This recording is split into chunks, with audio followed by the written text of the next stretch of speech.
¿Cómo les va, chicos? Yo soy Nora. Les voy a dar todo lo que es puerperio patológico. No sé cómo hago para compartir un Power que tengo preparado. No sé si alguien me puede ayudar en eso. Les voy a agradecer. ¿Me escuchan? Hola. Al lado de donde está la cámara, profe, hay una flechita hacia arriba. A ver. Actividades. ¿Dónde iba la cámara para...? Ah, sí, acá. Ya la encontré. Dice, hay 3 opciones. Toda tu pantalla, una ventana, una pestaña. Creo que es toda la pantalla. Ajá. Pero me sale toda la pantalla que yo tengo, la de ustedes.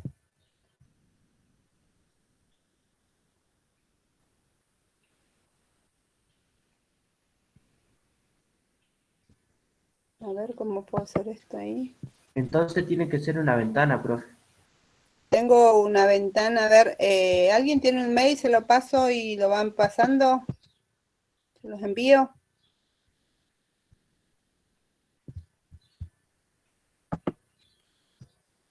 Una ventana, decir, si tengo una ventana abierta yo, ¿eh?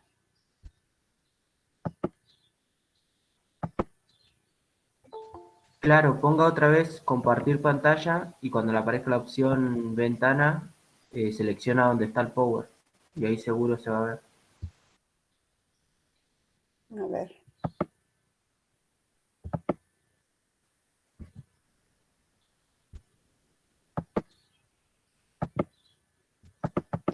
No, no me permite. Aprieto y no me permite solamente cancelar. No me permite compartir. No. Bueno, vamos a empezar igual la clase, después se las dejo en Pedco, ¿saben? Así no demoramos mucho más.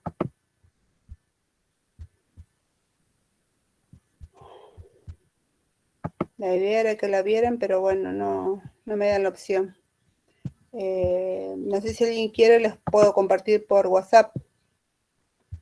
Si me pasan su número o agenda mi número y lo pueden compartir ustedes, si lo pueden compartir, y si no, los empiezo a dar nada más.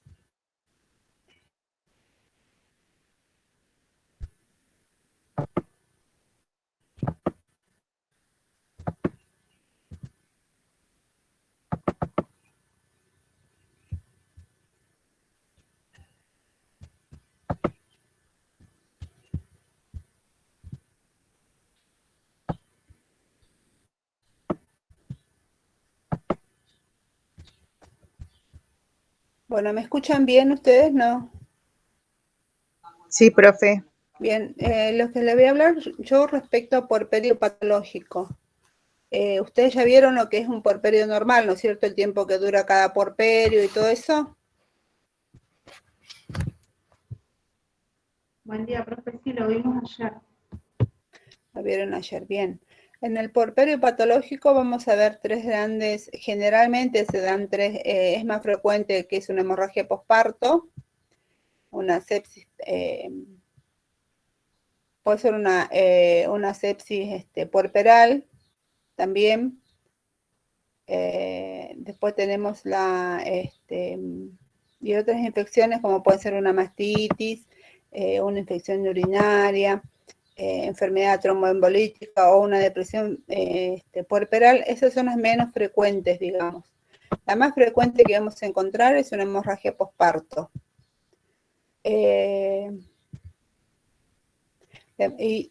voy a definir lo que es, ¿qué sería para ustedes una hemorragia posparto? ¿Qué se imagina o qué concepto tendrían ustedes?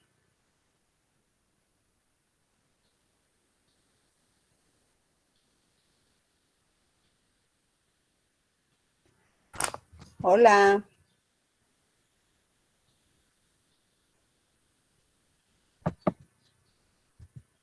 ¿Una pérdida de sangre continua en grandes cantidades, profe? Sí, grandes cantidades. ¿A qué te referís vos?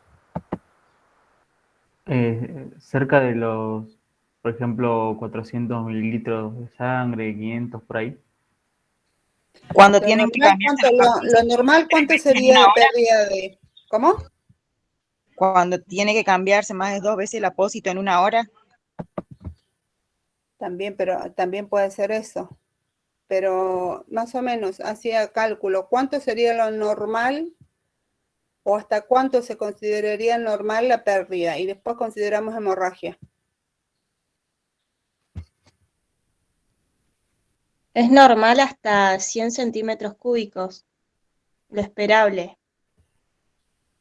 Es lo que nos dijo ayer el profesor, antes de ayer, perdón.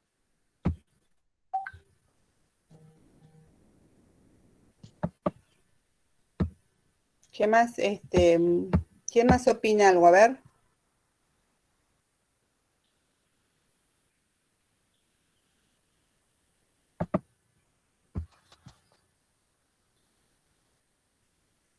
La definición que yo les voy a dar es un sangrado anormal, como decía su compañero, excesivo, que tiene.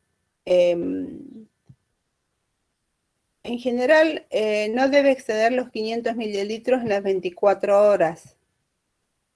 No sé a qué te referías con 100, 100 en 24 horas, 100 en 8 horas, no sé qué concepto tomaron ayer.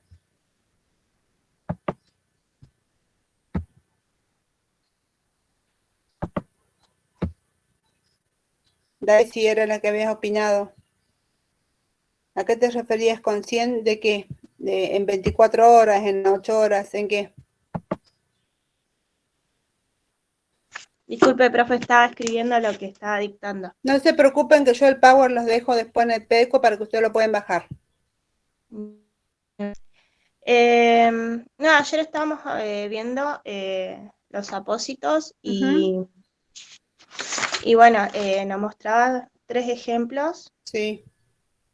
Que bueno, uno de esos eran los componentes cruentos, algo así, rojos con coágulos, Ajá. eran bien cargados, Bien. que es los que se presentan en el puerperio inmediato. Ajá. Y ahí yo anoté que bueno, que lo esperable eran 100 centímetros cúbicos de sangre, pero no anoté en cuánto tiempo. Bien. Era en un turno de entre 6 y 8 horas. ¿Cómo? En un turno de 6 u 8 horas, había dicho. Ajá. Sí, lo normal vamos a ir, sería entre 100 y menos de 500 mililitros. Esto se va a tener en cuenta que siempre no va a ser, cuando ya excede a los 500 mililitros, estamos hablando de una hemorragia. Y una hemorragia severa es cuando excede a los 1000 mililitros.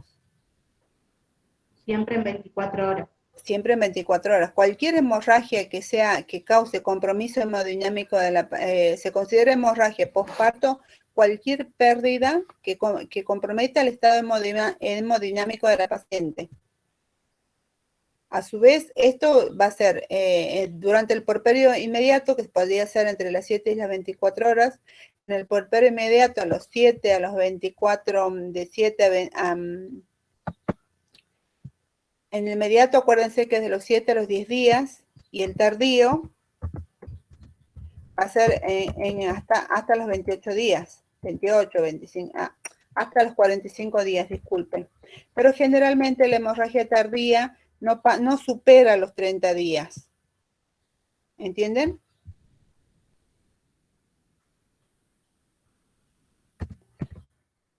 ¿Entendieron o no? Sí, profe, te entiendo. ¿Alguna duda respecto a eso? profe, ¿y qué pasa si, por ejemplo, no llega a los 400 mililitros, pero sigue 400 mililitros hoy, 400 mañana, en 30 días se queda sin sangre? Más, a No, la semana. no, vas a ver que la hemorragia postparto generalmente se toma en los primeros, en el puerperio inmediato, en lo que es en el puerperio inmediato y tardío, vas a ver que la sangre va a disminuir, no es que siempre va a perder esa cantidad. ¿Cuál va a ser la diferencia? Que bueno, el puerperio inmediato sí vas a tener abundante sangrado. Ya cuando supera, ya en lo que es en el puerperio inmediato y tardío, vas a ver que el sangrado es diferente y la coloración es diferente. Y ahí ya no estamos hablando de una hemorragia posparto. Ahí va a ser más, se va a orientar más, si bien va a haber 7, 10 días, decíamos, en el puerperio inmediato, tardíamente va a tener una pérdida en forma continua, pero no en gran cantidad. Y ya ahí vamos a estar hablando de otro diagnóstico como sería una sepsis, ¿entendés o no? Sí, profe. Algunos autores directamente tienen 2 clasificaciones de las hemorragias posparto, que serían en el puerperio inmediato y en el puerperio inmediato, nada más. No los clasifican en los otros, que sería el tardío, que es hasta los 28 días. No va a ser un sangrado abundante, como les digo, pero sí va a haber una pérdida continua de sangre. No de las mismas características, la coloración va a variar. Y el olor también va a variar porque ya nos vamos a orientar a otro tipo de diagnóstico, ¿entienden? Las causas que vamos a tener, a ver, ¿qué tienen? A ver, ayer que hablaron de puerperio, ¿qué es lo que valoran ustedes en el puerperio inmediato o mediato?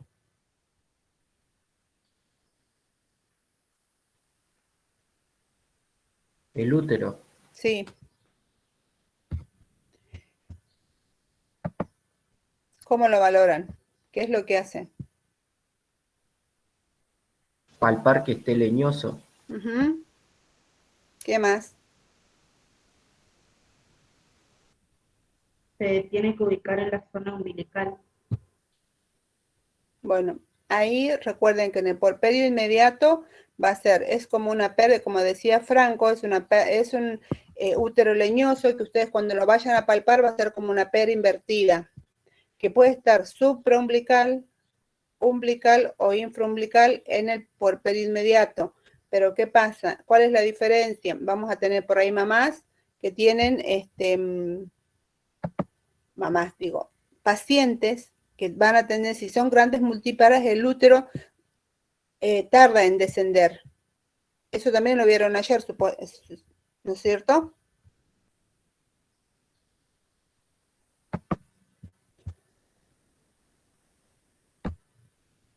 Cuando decía Franco el tema del útero, ¿qué más valoran?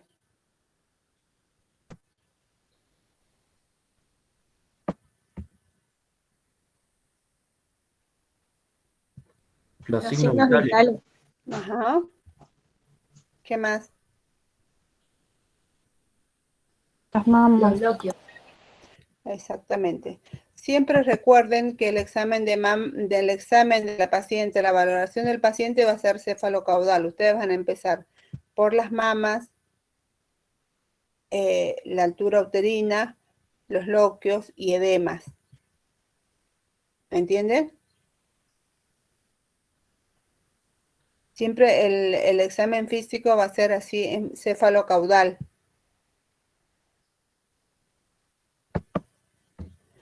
Bueno, con respecto al útero leñoso, eso es muy importante en el puerperio inmediato. ¿Por qué? Porque a veces hacen la contractilidad uterina que se tendría que dar, a veces no siempre es así. Por eso es que cuando uno va a ver un útero que está leñoso y que el sangrado es moderado en el puerperio inmediato, uno siempre le va controlando a esa paciente a las 2 horas, a las 3 horas, nos vuelve a hacer a palpar el útero a ver cómo está. Porque acá en el Heller, por ejemplo, yo trabajo en el Heller.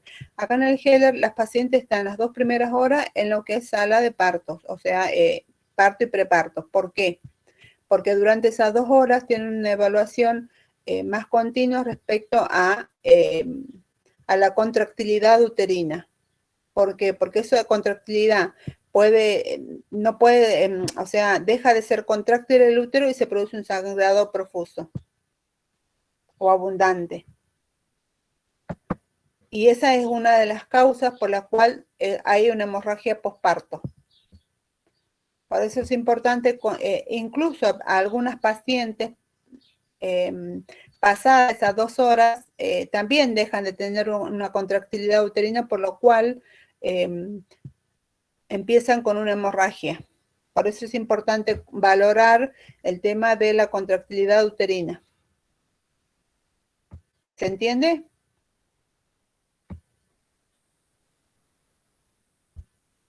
Chicos, cualquier duda, pregunten, por favor. Sí, profe, usted decía que si por Bueno. ahí queremos saber algo, nosotros la paramos y le preguntamos. Dale, No, compas. claro, esa es una de las principales causas que vamos a tener respecto a una hemorragia posparto. También otra de las, y es la más frecuente. Después, otra de las causas pueden ser restos o adherencias placentarias, que ya es un menor porcentaje, o traumatismo tracto genital, que puede haber un desgarro, ya sea de cuello, de vagina, eso también puede producir un sangrado. Si bien no es tan abundante y es menos frecuente, pero se da. Y también cuando la paciente tiene un trastorno de coagulación. Los factores de riesgo que vamos a evaluar para detectar esto o las posibles causas de una hemorragia posparto va a ser en las grandes multíparas, los embarazos múltiples, las primigestas, placentas previas. Eso sería algunos de los factores de riesgo que uno va a evaluar.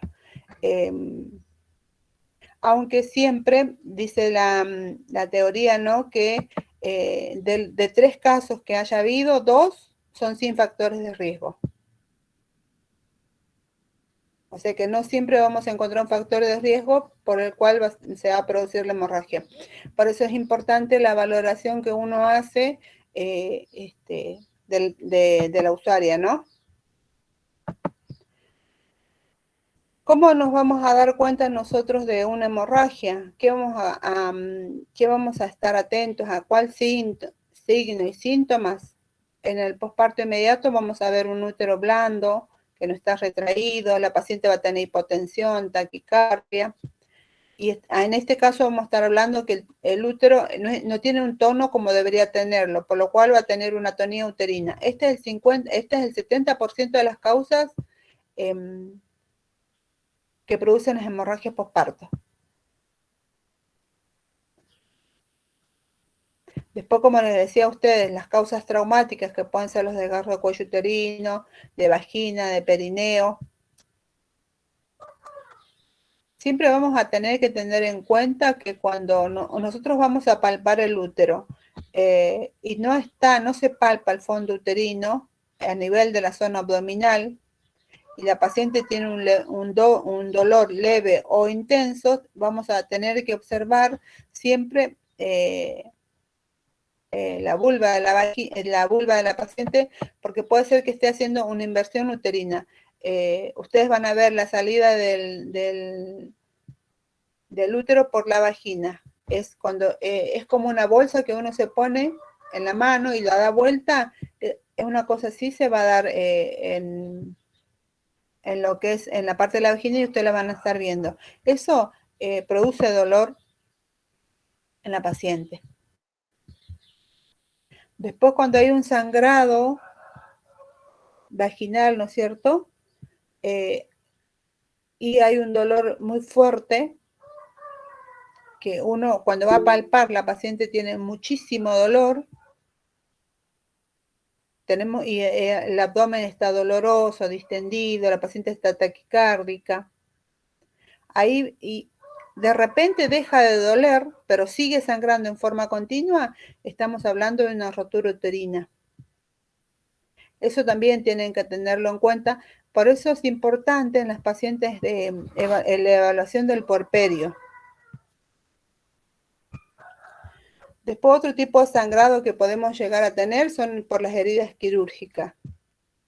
Esto puede ser porque la sutura se afloja o porque viste que ahora en algunos casos no se usa la sutura, se utiliza una grampa.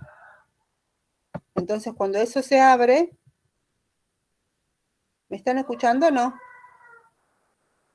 Sí, profe. Porque tengo mensaje de una de las compañeras que se cortó la señal, por eso.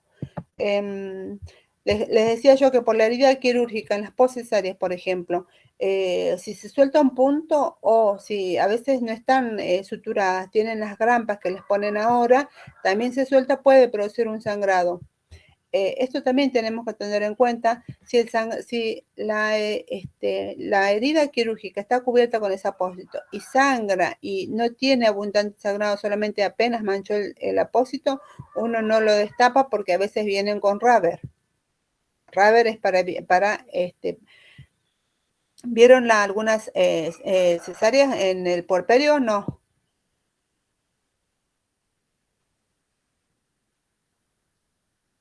No, profe. Bueno, las cesáreas cuando salen, recuerden que son heridas quirúrgicas en la zona supraumbilical que van a estar cubiertas con gasa y con una tela adhesiva en forma compresiva, justamente para evitar un sangrado. Cuando se suelta un punto, el sangrado se va a mojar la gasa, poquita cantidad, o la grampa. Cuando hay un sangrado que se ha producido, porque recuerden que en la cesárea cortan lo que es la capa abdominal, pero también la parte del útero. Cuando hay un sangrado de la parte del útero, el sangrado es más abundante y se moja toda la gasa o todo el apósito que cubre la herida quirúrgica. Y por más que uno lo fije con cinta adhesiva, eso sangra igual. Esa puede ser otra de las causas de una hemorragia posparto.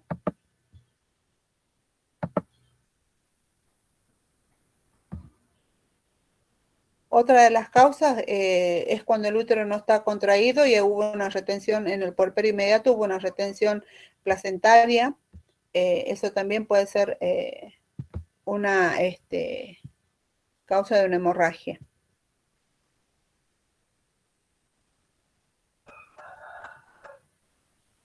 Después, cuando el sangrado, acá vamos a ver el tema respecto a los restos placentarios. Ustedes vieron lo que es la placenta, cuántos cotiledones tiene y todo eso, ¿no?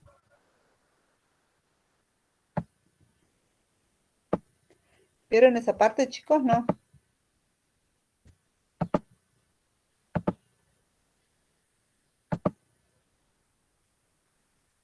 ¿Cómo, profe? No ¿Vieron lo que es una placenta? ¿Saben lo que es una placenta?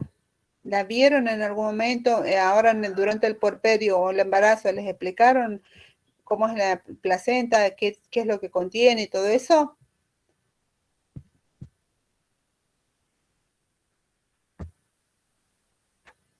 Sí, profe. Bueno, en una hemorragia puede haber, cuando hay una retención placentaria, no siempre se saca todo lo que tiene que haber, o sea, no siempre expulsa todo lo que tiene que sacar, todo lo que es lo que tiene todas las capas de las placentas, los cotiledones y todas esas cosas. A veces suelen quedar restos placentarios y eso es lo que va a producir un sangrado continuo. ¿Entienden? Cuando yo les digo en el puerperio inmediato, la mujer va a seguir sangrando, no siempre llega a ser una sepsis, pero sangra en forma continua, no en gran cantidad, pero va a ir sangrando. Y vas a ver que es una hemorragia, si bien no es abundante, más de 500 mililitros, pero al ser continua, eso va a producir un trastorno hemodinámico en la paciente. Y si esto se prolonga en el tiempo, supera los 10 días, por ejemplo, 7, 10 días, puede tornarse en fétido y ya estamos hablando de otra patología que es una sepsis puerperal.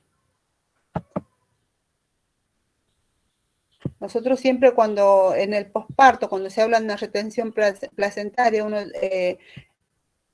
hace un examen más exhaustivo en lo que es la paciente, en cuanto al útero, en cuanto a las pérdidas, a los loquios que tiene, las características de los loquios. Se le enseña a la mujer las características que tiene que tener respecto a los loquios y cómo va a ir disminuyendo en el transcurso del tiempo, cómo va a cambiar la coloración de esos loquios, y si en transcurso del tiempo eso no disminuye, cambia de coloración, cambia de olor, cambia de cantidad, tiene que volver inmediatamente a hacer una consulta oportuna para evitar llegar a que esto se infecte. Bueno, el plan de cuidados que ustedes van a hacer va a ser de acuerdo a Si son las causas, como le decíamos antes, si son traumáticas, que tiene que ver con el tema de los desgarros vaginales, cervicales, si hay hematomas, si es respecto a los restos placentarios, si es respecto a una retención placentaria, respecto a una ruptura uterina o respecto a una atonía uterina. Por ejemplo, en el caso de una atonía uterina, ¿qué es lo que harían ustedes? Cuando ustedes ayer vieron lo que es un puerperio normal, tienen que ver el tema de la contractilidad uterina. Cuando ustedes ven que una paciente no tiene esa contractilidad uterina, ¿qué es lo que harían?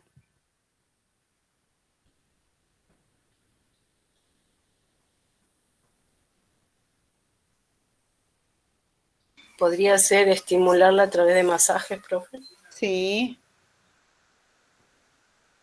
Esos masajes, Silvana, van a ser en forma firme, pero no fuerte. ¿Por qué? Porque recuerden que el útero, si yo los hago muy fuerte, muy profuso, ¿qué es lo que va a pasar? Lo puedo hacer una inversión uterina. Entonces siempre tienen que ser los masajes firmes, pero no muy vigorosos. ¿Entienden o no? Ojalá que tengan práctica este año si uno les enseña cómo tendrían que hacer los masajes. Siempre los masajes van a ser firmes, que uno va a hacer en la parte de la zona abdominal o umbilical. Recuerden que es como una periinvertida, entonces yo lo que voy a hacer va a ser esto, así. Masajes firmes, pero no fuertes ni vigorosos, porque yo lo que puedo hacer es empujar el útero con todo y producir una inversión uterina. Es raro que se produzca porque uno generalmente cuando va a hacer este tipo de masajes no hace una forma vigorosa porque sabe las complicaciones que puede tener. Entonces uno hace los masajes firmes. Y si esto sigue con atonía uterina, ¿qué es lo que ponemos? Ponemos pesas ahí para que el útero no siga, ponemos, qué sé yo, solución, 2 sueritos envolvemos 2 sueros de solución fisiológica, que sería 1 litro, ponemos sobre la zona del abdomen para ayudar a contraer ese útero, y además se va a utilizar úteros retractores como es la oxitocina, como es la ergonovina, para evitar un sangrado más abundante. ¿Vieron lo que es esas medicaciones, no es cierto? ¿Vieron las medicaciones que se usan, no?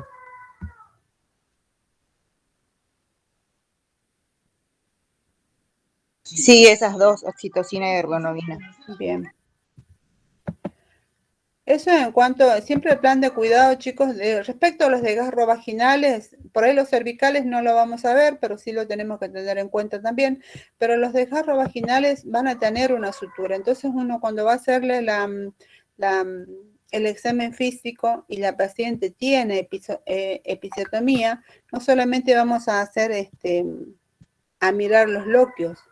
También cuando uno va a recibir una paciente, va a decir, bueno, a ver, nos presentan una paciente primigesta que tiene las mamas turgentes, que tiene el útero infraumbilical, que tiene episiotomía, que los lóquios son características normales, tiene demás miembros inferiores. Yo, cuando voy a hacer, me pasan un paciente así, ¿yo qué voy a hacer? Voy a valorar todo, pero también voy a prestar atención en lo que es la episiotomía. ¿Por qué? Porque también puede haber un desgarro, puede haber que se suelte el punto, enseñar a la mujer el tema de la higiene, porque también esto puede producir una infección si la mujer se higieniza mal. Todas esas cosas que vamos a ir teniendo en cuenta, además de lo que ya dijimos, ¿no? Sobre todo cuando tienen desgarro. Por eso el plan de cuidado va a ser de acuerdo a lo que al diagnóstico que tenga la paciente ahí. En el caso de las hemorragias tardías o secundarias, como le decía, ocurren en el puerperio inmediato y suele asociarse como una retención placentaria o una endometritis. Los signos y síntomas que va a tener la paciente van a ser hemorragia, que suele ser moderada, un útero subevolucionado, involucionado, quiere decir que no ha descendido lo que tendría que descender en el transcurso del tiempo que está cursando ese puerperio. En algunos casos va a tener dolor en hipogastrio, anemia y fiebre. Y la secreción vaginal va a ser maloliente. El plan de cuidado que nosotros vamos a hacer va a ser valorar signos y síntomas, y en base a eso vamos a elaborar un plan de cuidado, teniendo en cuenta que si la paciente tiene fiebre, qué es lo que vamos a hacer respecto a la fiebre, si la secreción es maloliente, qué es lo que vamos a hacer respecto a eso. Y también acá, cuando ya hay signos de infección, los antibióticos que más se utilizan son ampicilina, gentamicina o metronidazol. Eso siempre lo vamos a administrar según la indicación médica, pero son los antibióticos que más frecuentemente se usan. También durante el puerperio, ustedes habrán visto en el embarazo lo que es la hipertensión inducida por el embarazo. Disculpe, profe, ¿la molesto? ¿Cómo? ¿La molesto? ¿Me puede repetir qué se administraba? Ampicilina. Chicos, no se preocupen que yo el Power le dejo todo. Los voy a dejar todo para que ustedes lo tengan. También les voy a dejar un caso para que ustedes lo hagan.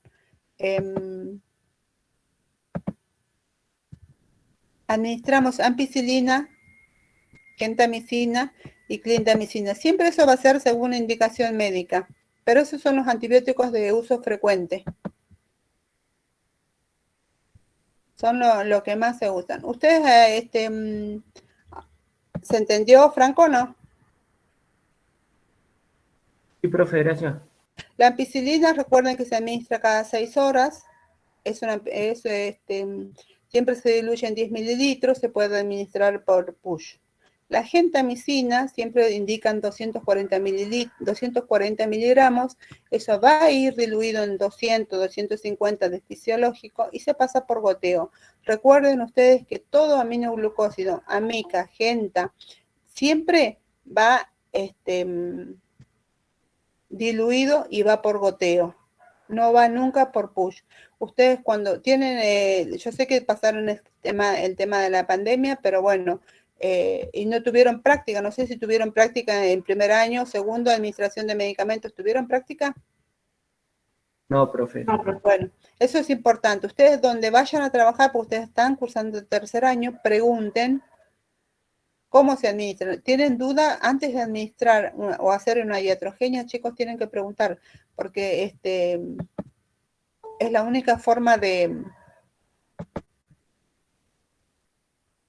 aprender, porque todo lo que uno no sabe cómo se administra, imagínense, ustedes van a administrar una gentamicina en bolo, es una iatrogenia. Siempre todos los aminoglucósidos, AMPI, genta, gentamica, disculpen, gentamica son aminoglucósidos que siempre se administran por goteo. No va en forma directa. Sí van a administrar, le pueden indicar ceftriaxona, que sí eso va, también en algunos casos depende de la cantidad que indiquen y depende del tipo de infección que tenga la paciente, puede ir también por goteo.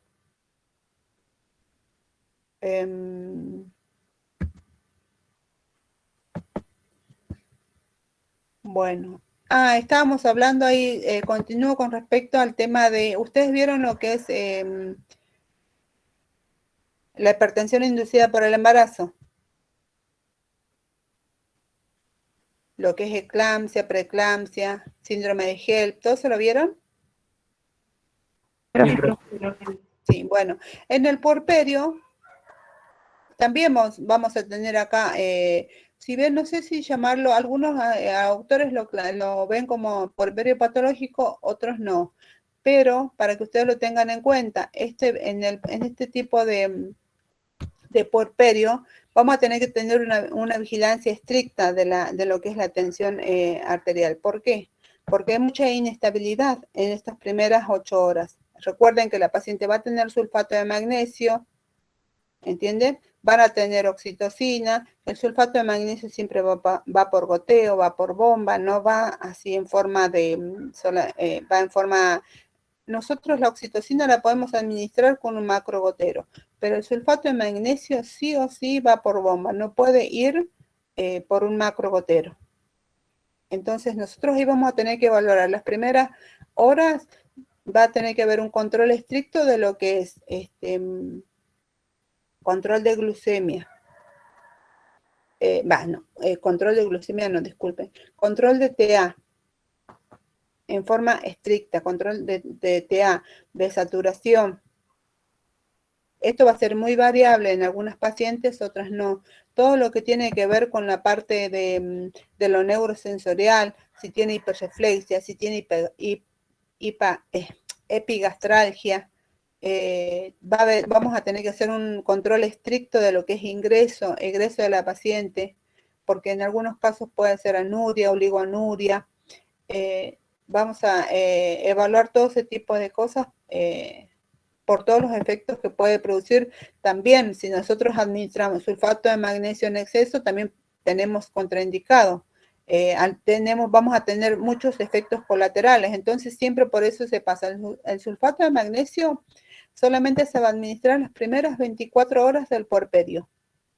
¿Cuál es la función del sulfato de magnesio? El sulfato de magnesio es contrarrestar, digamos, disminuir la... ¿Ustedes qué vieron respecto a lo que es eclampsia, preeclampsia?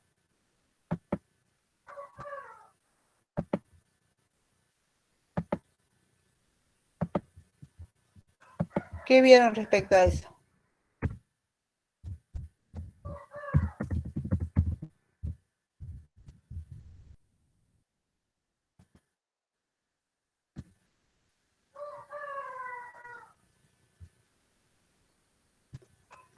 Chicos, ¿no recuerdan qué vieron? ¿Para qué vieron el sulfato? ¿Para qué vieron qué eclampsia, preeclampsia?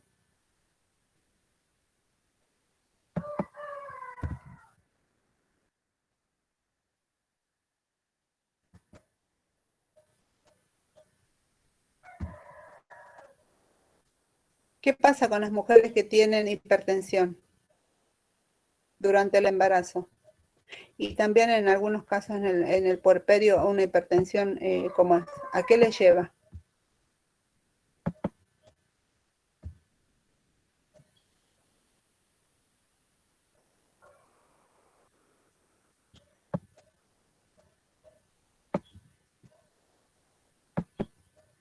Hola, ¿están ahí? ¿No?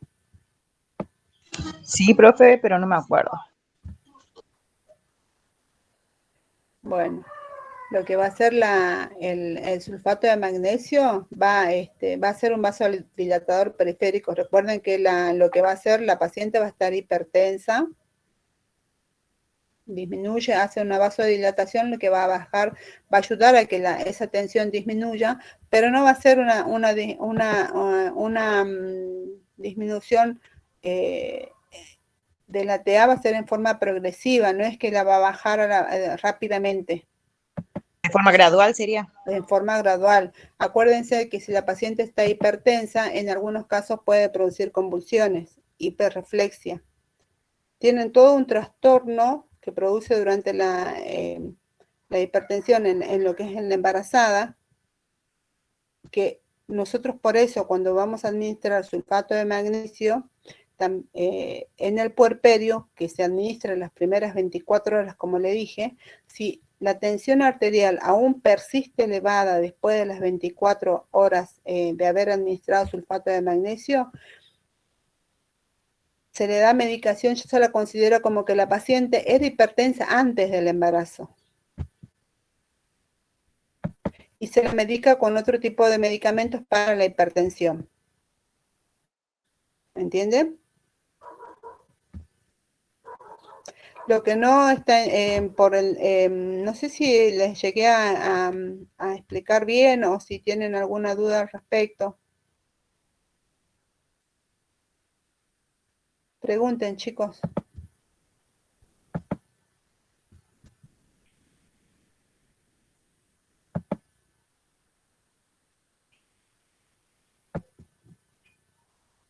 Tienen que saber todos los efectos. Busquen el tema de los efectos de la medicación que se usa generalmente en lo que es en el embarazo, en el puerperio, porque esas son preguntas que se le va a hacer durante el final, durante el examen. ¿Escucharon? Todos los efectos colaterales.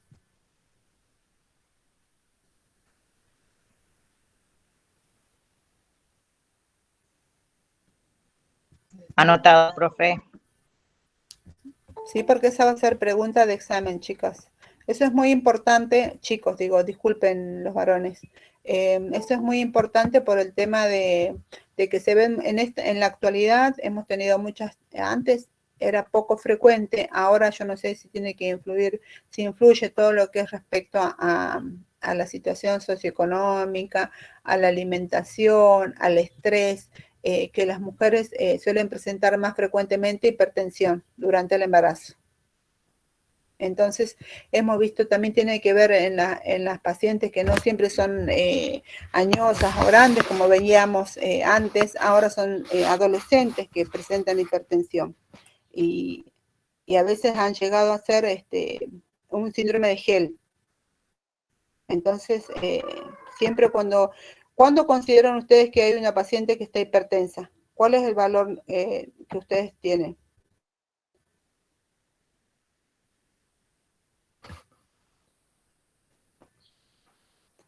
¿Como normal o como, qué es lo que tienen ustedes como normal? A ver. De 110 a 130. ¿Cuánto? De 110 a 130. Ya 110, ¿de qué? ¿De sistólica, diastólica o de qué me estás hablando, Franco? De sistólica. Ajá, ¿y diastólica? De 60 a 85. A 90. ¿Ya superado a eso? Es una hipertensión. Sí. En el hospital, por ahí nos consideran superado 14,9, ya se considera hipertensa la mujer, ya se le hacen más controles, se le explica todo lo que es el tema, ya se les pide proteinuria, porque no solamente se evalúa por lo que es la hipertensión, también tiene que ver mucho lo que es otros signos y síntomas que tiene que presentar la paciente, no solamente la hipertensión, si bien eso lo tienen en cuenta, pero hay mucho más riesgo cuando la mujer ya tiene proteinuria, tiene alterados otros factores, otros laboratorios que se tienen en cuenta. Bueno, eso es lo más importante. Entonces decíamos, en el puerperio inmediato, en las mujeres con hipertensión, signos vitales las primeras 8 horas horaria.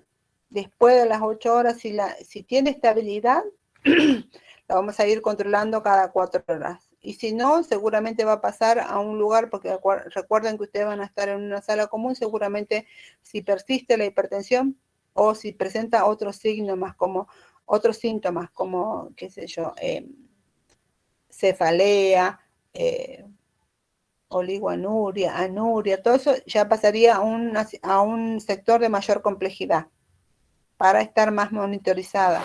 Siempre recuerden lo neurosensorial, lo que hace el sulfato también es un neuroprotector.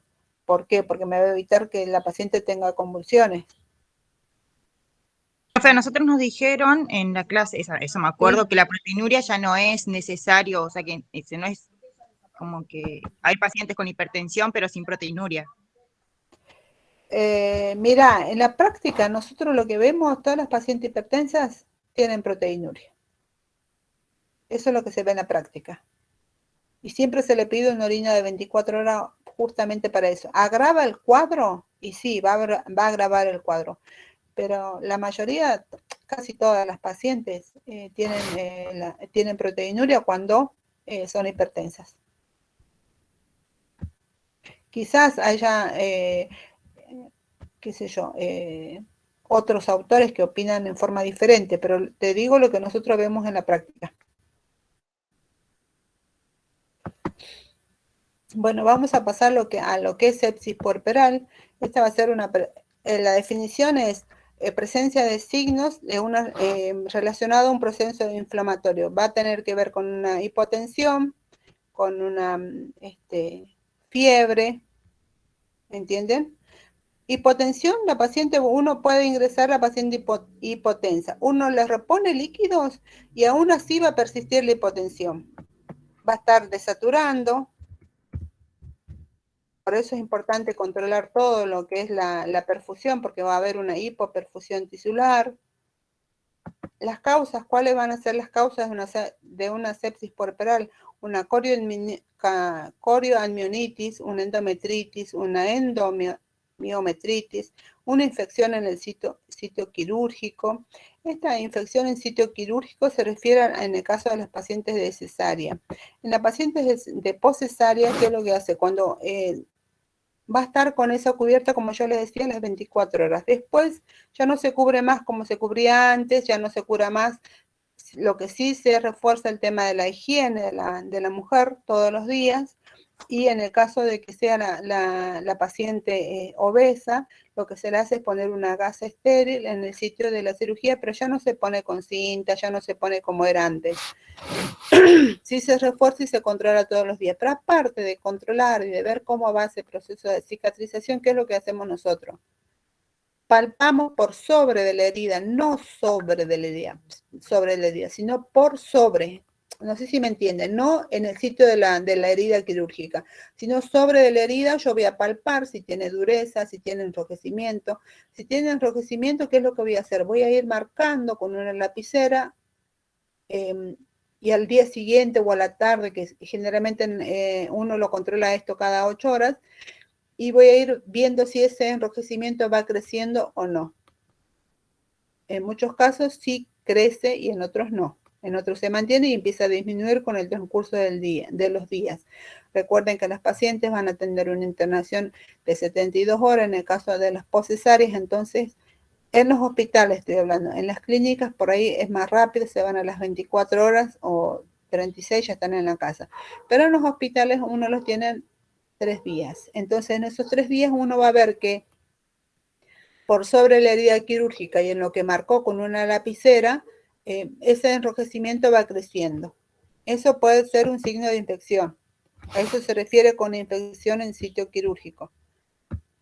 Pueden haber accesos, pueden haber una pelviperitonitis, una piosalpingitis. Eso serían las causas de una sepsis puerperal. Los factores de riesgo, ¿cuáles van a ser? Que me van a dar pauta de que podría ser una sepsis puerperal. Va a ser un trabajo de parto prolongado, un alumbramiento incompleto, la duración de tiempo que tiene una rotura prematura de membrana y estuvo sin antibiótico. ¿Eso también lo vieron ustedes durante el embarazo? ¿Cuánto tiempo tiene que estar? ¿En cuánto tiempo le administran el antibiótico en el caso de una rotura prematura de membrana?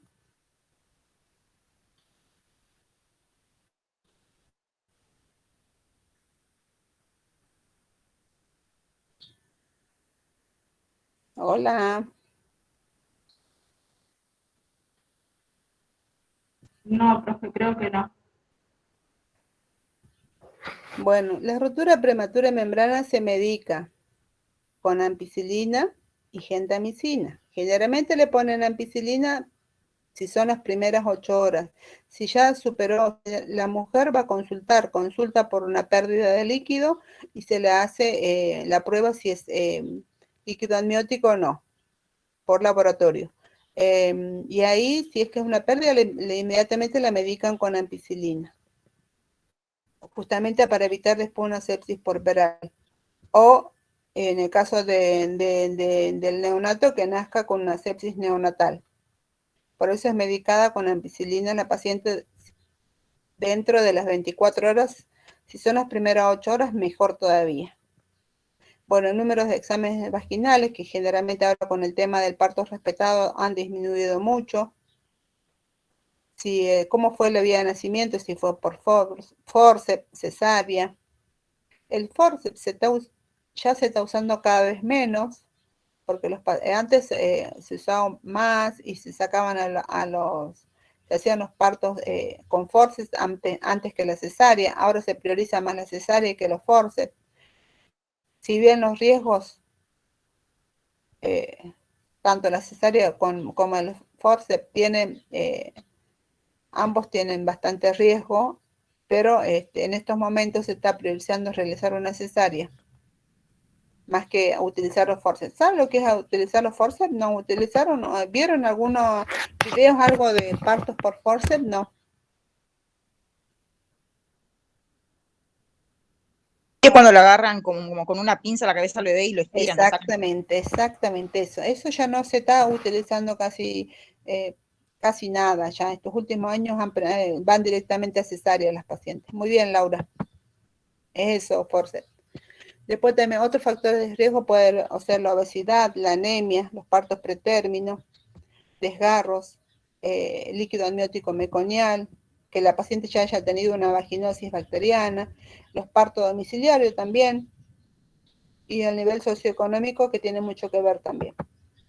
Como decíamos, los signos y síntomas van a ser fiebre, taquicardia, taquipnea, y van a estar alterados los glóbulos blancos.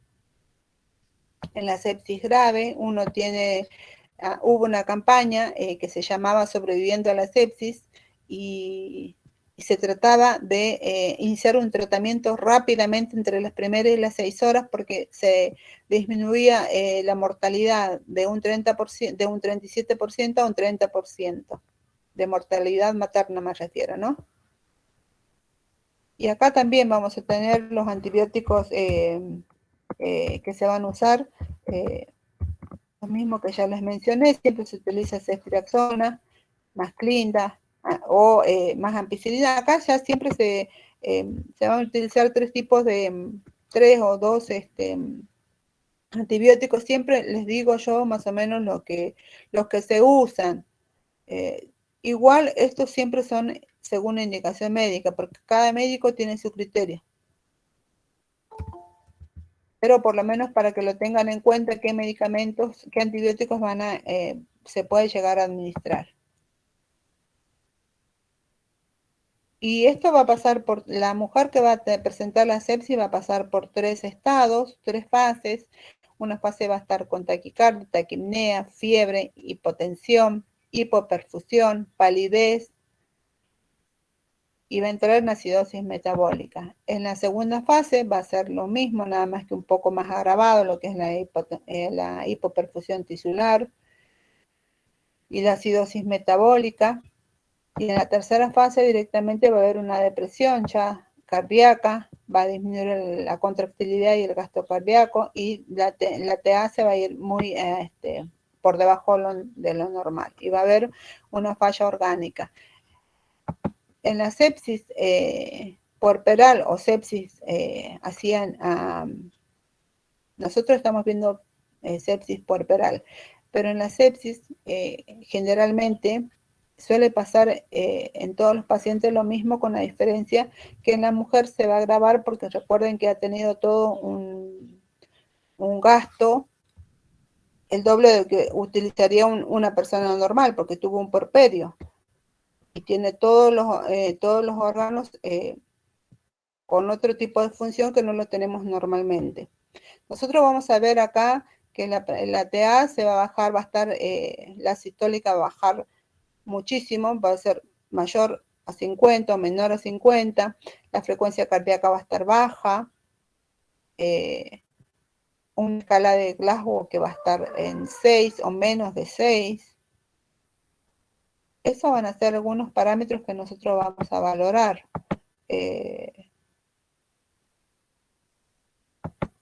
Cuando uno llega, por ejemplo, a una sepsis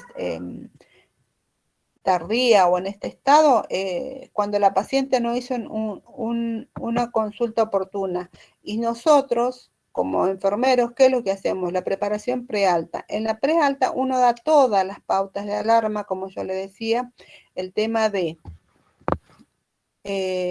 todo lo que tiene que ver con, sobre todo con las pérdidas, porque por ahí pérdida e higiene, porque hay mamás que van a ver, hay pacientes que ustedes van a ver en los hospitales que uno tiene que sugerirle el tema de la higiene. Cuando nosotros decíamos factores de riesgo, la parte socioeconómica, y tiene mucho que ver, porque hay mujeres que no tienen para higienizarse, o directamente la pauta cultural que ella tiene es no lavarse 40 días, supóngase, no bañarse 40 días. Estoy hablando, en algunos, tiene que ver eso con la parte cultural, no con el tema que no tengan medios para hacerlo. No, es no lavarse la cabeza por 40 días, profe, en el norte. No, tenemos pacientes que han estado acá en el hospital, que son de otros países, y cuando uno les sugiere bañarse, no se bañan. No se bañan porque dice que ellos por 40 días no se pueden bañar. Y no son argentinas, chicas. Por eso me refiero yo tiene que ver con la parte cultural. En el norte no sabía de esto del lavado de cabeza, pero sí, puede ser. Pero yo me refiero a Sí, te nivel lo digo porque general. yo he tenido a mi primer hijo a los 16 y lo que me recalcaron era eso, que no me lavé la cabeza por 40 días. Me puse aceite, profe, y olía a no sé qué porque tenía la cabeza sucia, perdón. Bueno, suele pasar esto de las pautas culturales, por eso es importante con este tema para prevenir una sepsis tardía, el tema de la educación prealta que uno le da a la paciente. Todos los cuidados que tiene que tener respecto a, para prevenir una mastitis, que es otra de las cosas que podemos encontrar. ¿Cuándo consideramos una mastitis? ¿Entienden? ¿Qué es una mastitis? Explicarle con la terminología que la madre entienda, o sea, la paciente entienda, para saber que ante una consulta, ante algo que ella vea que es anormal, haga la consulta oportuna. Profe, yo creo que una de las cosas importantes es que no dar por sentado que porque es multípara lo sabe.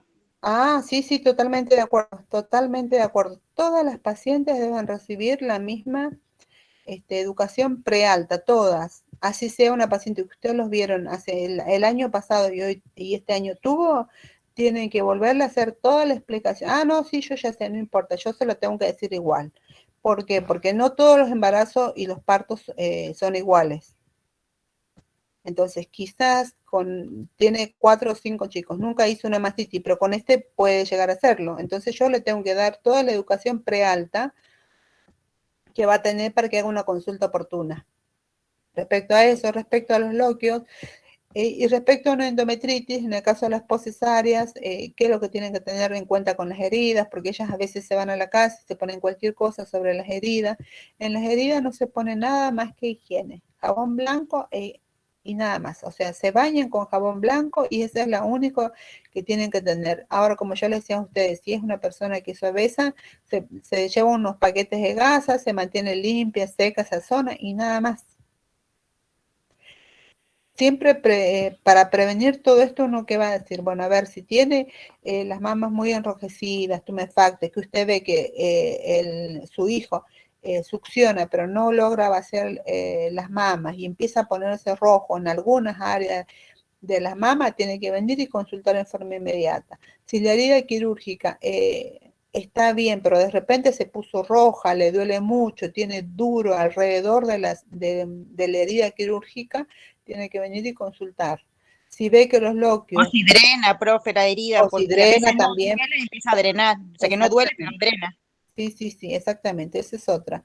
Si es que tiene, en el caso de los loquios, a medida que pasan los días, después de los 7 a 10 días van a llegar a desaparecer. Si esos loquios persisten, empiezan a tener mal olor, empiezan a tener color amarronado, tienen que consultar de forma oportuna. ¿Por qué? Porque puede que haya quedado un resto placentario, entonces, ¿qué es lo que hacemos? ¿Qué es lo que hacemos? O sea, uno le ingresa al paciente, pero va a ir a quirófano, seguramente le van a hacer un legrado para sacarlos del jarro placentario y va a estar con antibióticos esa paciente. Va a quedarse ahí internada y uno durante la internación, ¿qué va a hacer? Va a valorar nuevamente todo esto. Puede pasar, chicos, que en el caso que yo les voy a dejar ahora para que después lo hagan y lo envíen, van a ver, la paciente consulta por esto que le estoy diciendo, con pérdida de sangre, en forma continua, cambio de coloración, fiebre, le hacen un legrado, la medican, se va a la casa. Y resulta que vuelve 2 semanas después con la misma problemática, nada más que ella tiene dolor en epigastrio, y ahí se transforma en algo más que eso. Por eso es importante no solamente la valoración, o sea, la valoración de enfermería y la educación que uno le da al paciente, porque la paciente no tiene que esperar 15 días para hacer la consulta. La paciente tiene que irse 48, 72 horas a la casa, 24, 72 horas, que esta sintomatología persiste, la paciente tiene que regresar nuevamente a hacer la consulta oportuna. No tiene que esperar 2 semanas para volver a consultar. Yo creo que ahí, en ese caso, algo no estuvo bien, o la paciente no entendió lo que uno le explicó, o no se le realizó la educación correspondiente respecto a esto. Entonces, ese tipo de cosas debemos tener en cuenta para evitar una infección puerperal. ¿Me entienden?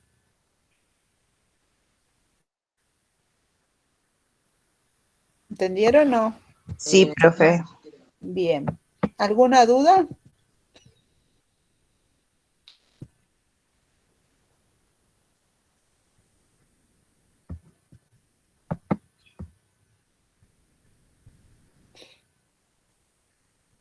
Otra de las cosas que podemos llegar a encontrar en el puerperio también es la depresión puerperal. Esto tiene que ver con la contención que tenga la familia, que tenga la paciente de la familia, de su entorno familiar. No siempre tiene familia, pero a veces tiene un entorno donde está la parte de los amigos, de la pareja. También generalmente no se ve muchos casos, pero suelen haber depresiones puerperales. No es frecuente, pero hay. Tiene que ver con el tema de un embarazo que no fue deseado, tiene que ver con el tema de cómo se adapta esa mujer a ese nuevo niño, a ese cambio que ellos tienen fisiológico, que van a empezar a tener de antes. Hay un montón de componentes que no solamente tiene que ver con el nacimiento para tener una depresión puerperal. Tiene un montón de componentes, digamos, que van a hacer que esta paciente tenga una depresión puerperal. No es solamente el tema de que porque está cursando un puerperio. Si bien hay una labilidad emocional, no siempre tiene que ver que no todas las pacientes van a hacer una depresión puerperal. ¿Alguna duda?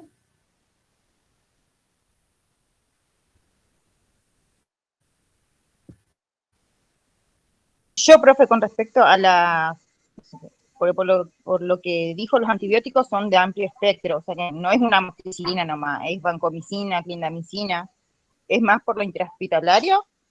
No, es para cubrir todos los gérmenes en realidad. Es para cubrir todos los gérmenes y evitar que el paciente vuelva nuevamente a reinternarse.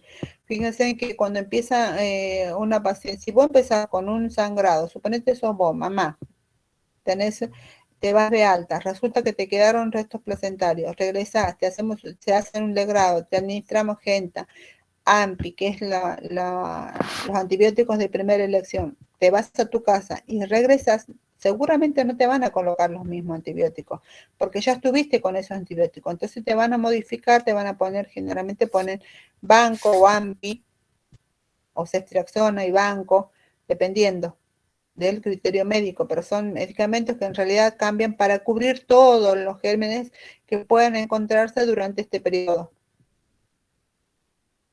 Era eso nomás, profe. ¿Alguna otra duda? No.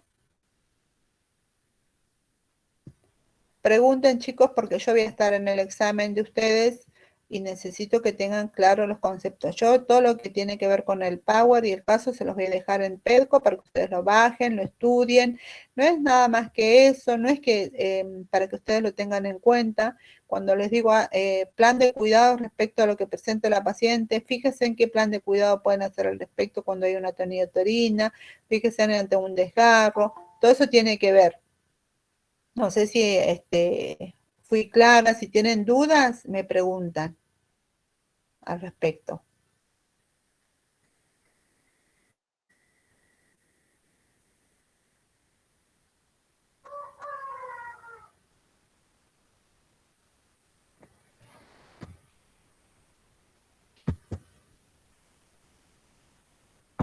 ¿Alguna duda, chicos?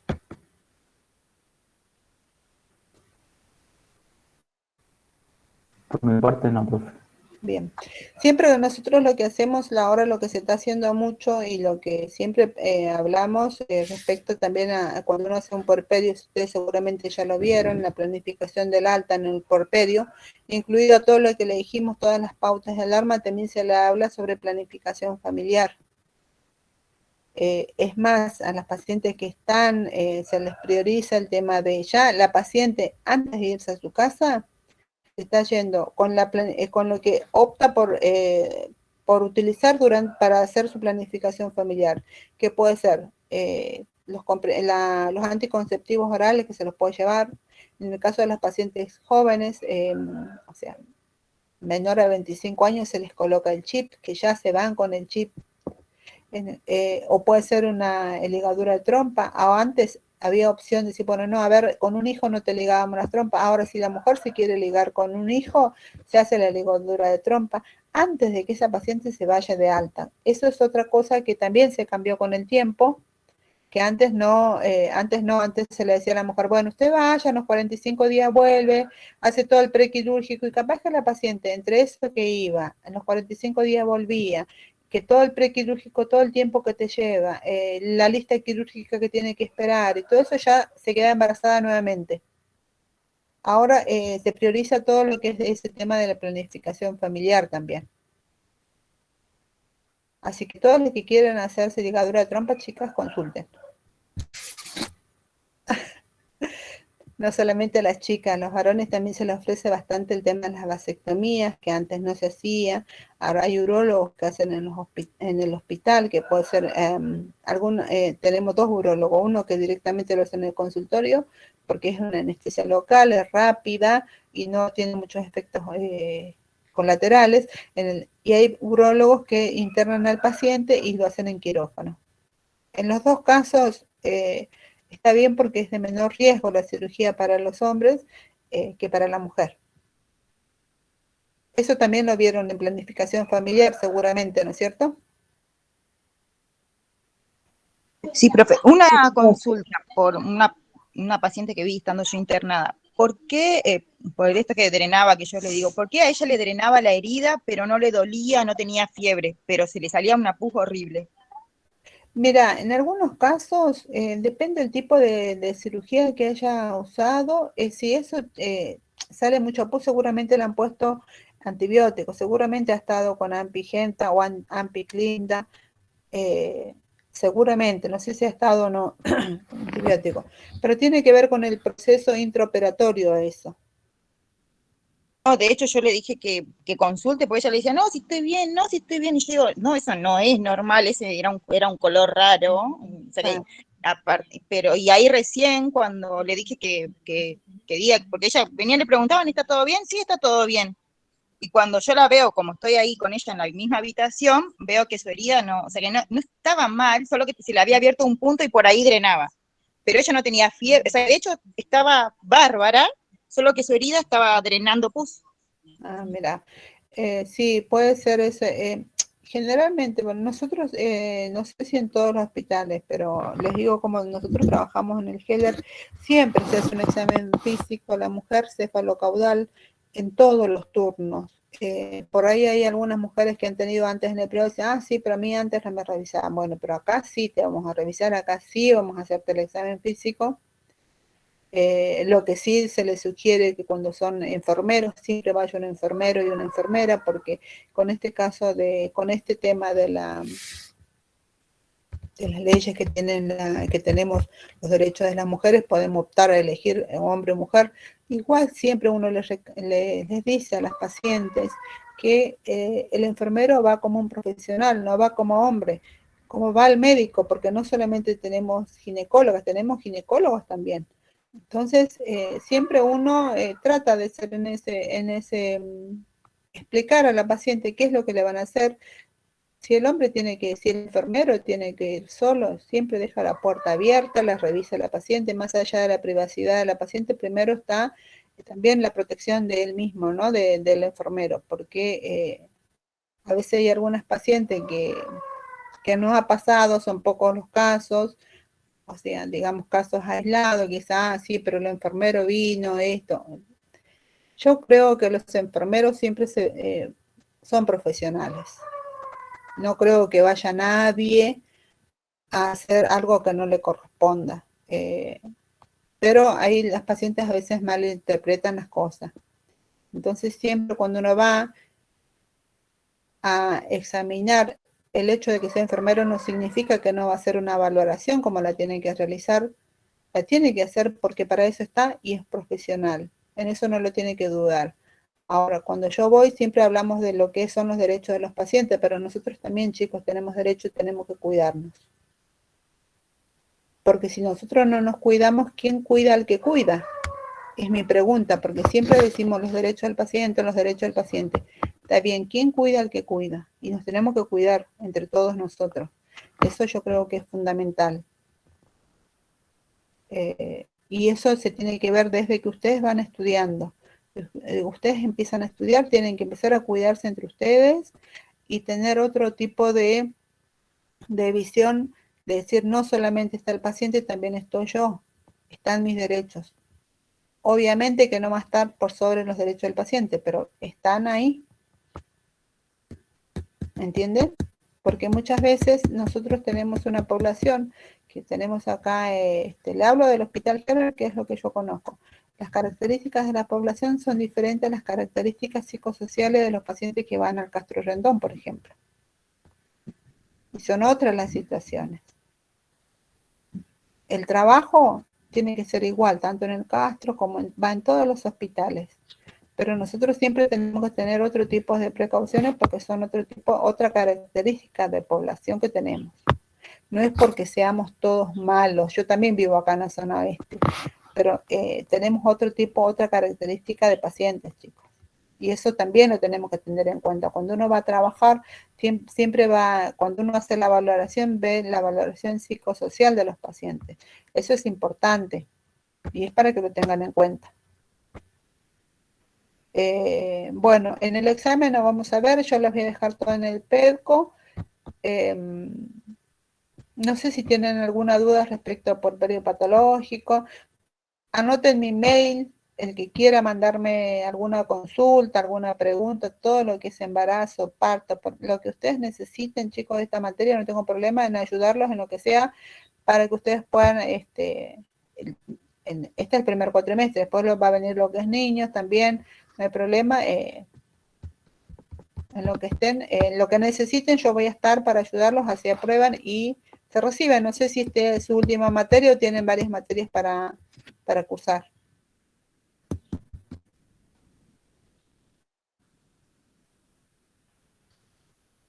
El tercer año completo, profe, y una de segundo.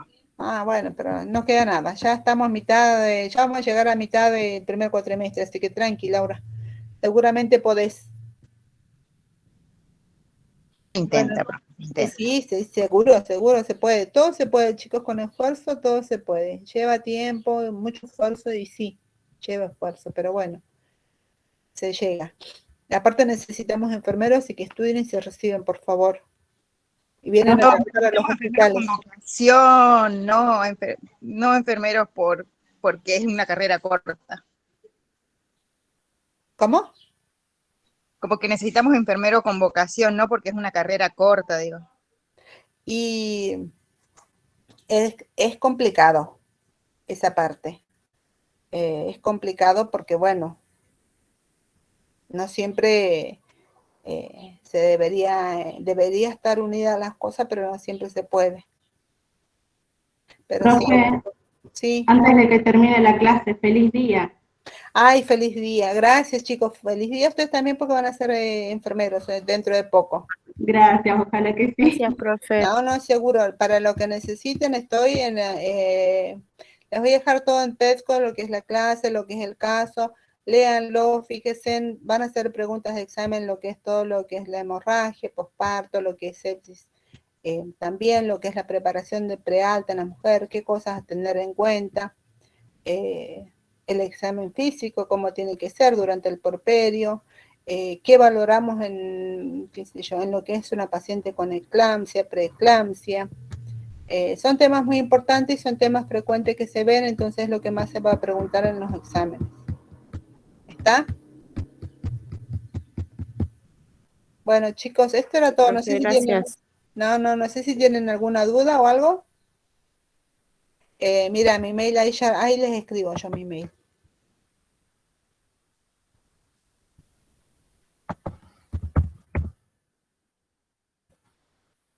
Ahí les escribo mi mail.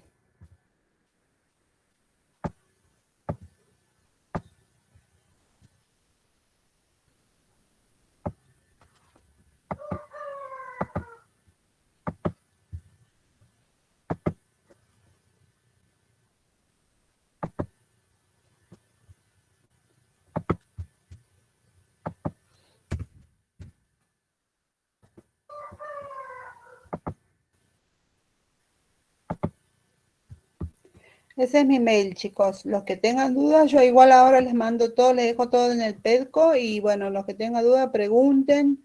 Estoy para ayudarlos. Y si vienen a las prácticas, seguramente si vienen al header van a estar conmigo, así que también voy a estar con ustedes. Y nos veremos en las prácticas.